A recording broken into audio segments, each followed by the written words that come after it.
Muy buenas tardes, queridos mutantes. Este video llega un poco tarde porque ya ha pasado una semana aproximadamente desde que se estrenó Dragon Ball Super Broly, así que probablemente no tenga muchas visitas porque la emoción ya pasó, pero bueno, supongo que será como para no quedarme sin dar mi opinión al respecto. A rasgos generales, la película parece pretender ser épica y cómica al mismo tiempo, y esto es de lo que muchos se han quejado. Luego hablaremos de esto. Lo que la hace épica principalmente es la aparición de dos personajes particulares, Broly y Gogeta. Oh sí, al fin vemos que han canonizado a dos de los personajes más icónicos de las películas de Dragon Ball. Con respecto a la animación, tuvo algunos puntos fuertes y otros no tanto. Se ve que cambiaron el estilo de animación constantemente. Principalmente se nota en las escenas de pelea contrastadas a las escenas donde solo se mostraba a los personajes hablando. A mi parecer, la combinación pudo haber quedado mejor si no fuera porque en algunas tomas la calidad de animación era horrible y muy decadente con respecto a otras. Pasando a hablar de la pelea, comenzó un poco tarde esta. Normalmente en las películas de Dragon Ball la fórmula intocable era que empezaran a pelear desde el principio y a medida que avanzaba la pelea se iba contando un breve argumento.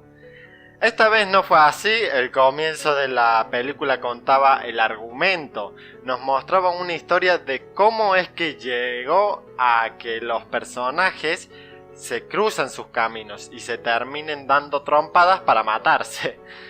Puntos extra porque esa estructura estuvo mejor elaborada, pero la aprovecharon mal. Esto también lo retomaré más tarde, es que primero quiero terminar de hablar de la pelea. Nos muestran un Broly que sin tener gran experiencia previa de combates, fácilmente puede hacerle frente a Vegeta. Aprende a una velocidad impresionante cómo pelear, incluso mucho más rápido de lo que Majin Buu lo hacía, y esto nos indica que tiene un talento nato para las peleas, tan grande que supera todos los límites que nosotros nos hayamos imaginado, mucho más de lo que cualquier otra criatura que haya aparecido en Dragon Ball.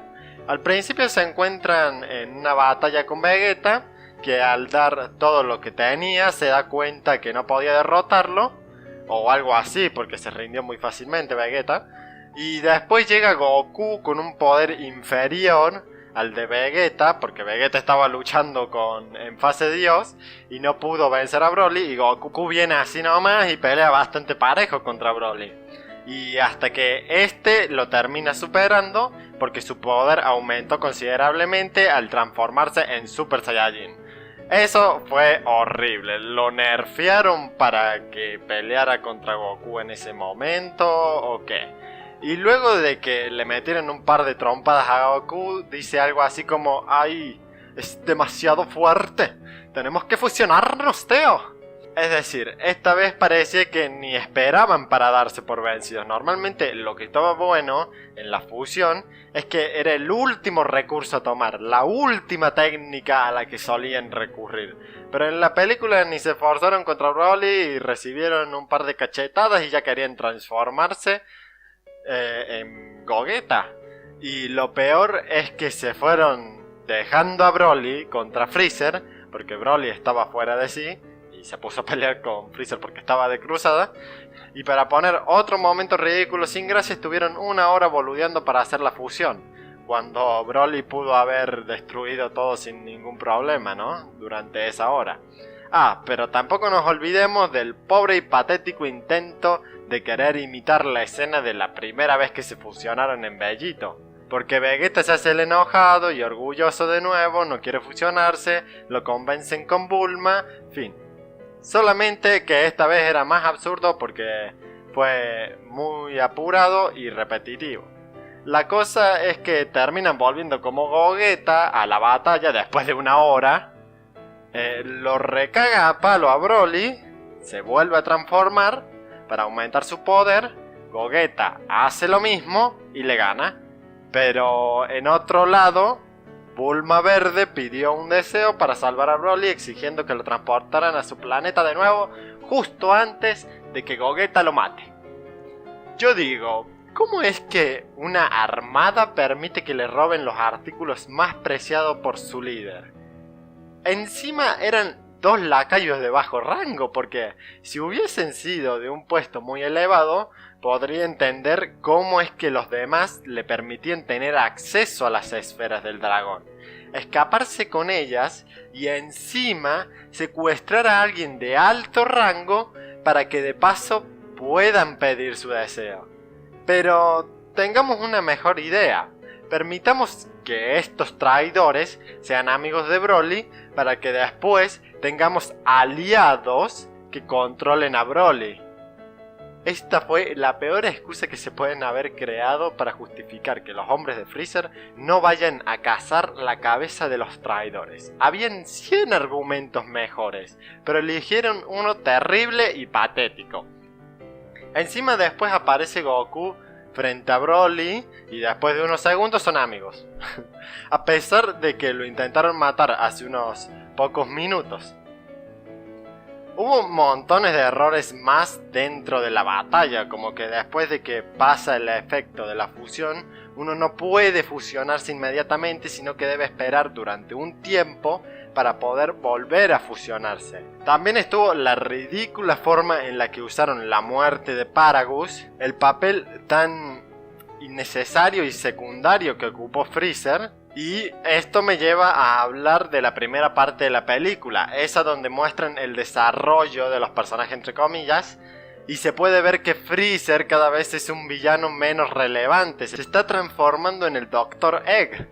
Encima, el deseo tan patético que iba a pedir de ser 5 centímetros más alto para que la gente no se vaya dando cuenta, y toda esa mierda, ni siquiera estaba bien formulado su deseo. Podría haber pedido tranquilamente seguir desarrollándose hasta tener cierta cantidad de altura. Pero no se me ocurrió. La razón por la que inicialmente Broly comienza a pelear es por las órdenes que le daba su padre, que él odiaba al rey Vegeta, pero se quería desquitar con su hijo, Vegeta. A fin de cuentas, Broly nomás peleaba por órdenes de su padre, no porque él odiara a Vegeta. Pero en esta ocasión tampoco odiaba a Goku, como lo era en las primeras películas. Su ira era simplemente porque él suele ser muy explosivo con respecto a sus emociones, o al menos eso me hace pensar la forma en la que se comportaba el personaje. Lo que tampoco me gustó fue el desarrollo de los personajes del planeta Vegeta. Contaron la historia del final del planeta de una forma mucho más pedante de lo que ya la habían formulado antes. Personajes como Bardock, el rey Vegeta, Paragus y en general toda la cultura de las razas Saiyajin sufrieron por esto.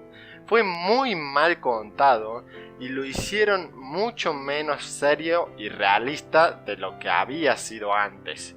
Esto tardaría mucho en explicarlo, pero si quieren que haga un video en especial para esto, dejen sus comentarios aquí abajo. Lo peor se lo llevó Paragus, porque en esta película lo hicieron quedar como todo un villano despiadado que era culpable de todo lo malo de Broly, y como un mal padre, cuando en realidad la esencia de Broly original era una ira explosiva, ser impulsivo, imparable. Eso es lo que nos encantaba de Broly, que fuera todo un berserker. Y esta vez no transmite la misma esencia que antes daba. Broly ahora es un personaje que solo por órdenes estaba peleando contra Goku y Vegeta, que todos sus problemas de personalidad fueron causados por su padre y ahora parece ser mucho más estúpido porque cuando comienza a enojarse no tiene ninguna noción de sí mismo y ni siquiera habla, porque al menos cuando entraba en fase berserker durante las primeras películas parecía que mostraba su verdadera personalidad, ya que constantemente estaba sometido por las herramientas de su padre porque era tan volátil que lo tenía que mantener sumiso.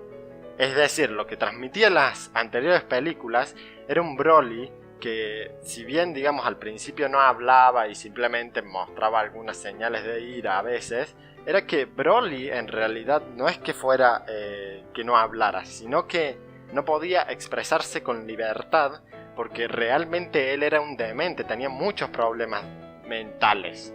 Y una vez que se desata y que ya no está bajo el control, digamos, que le otorgaba su padre, es como que desquita su verdadera personalidad.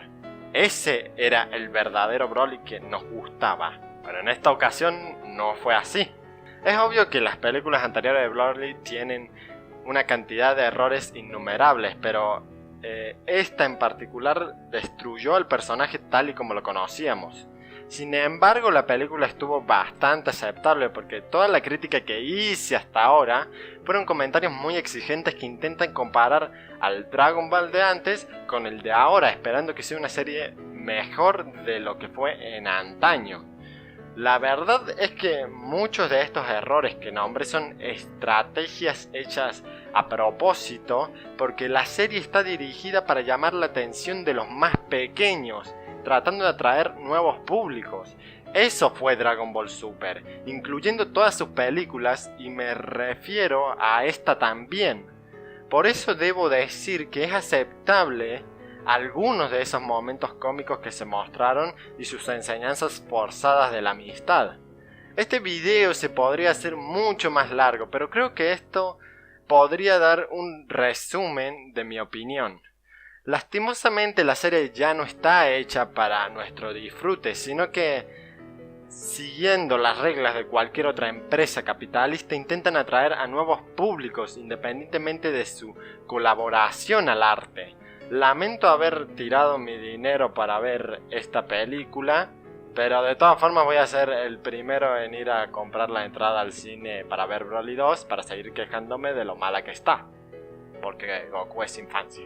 Y aún así, independientemente de todos los errores, es como que uno cuando la ve, la disfruta. Y sin más que decir, yo soy Cartoon Mutante. Y adiós.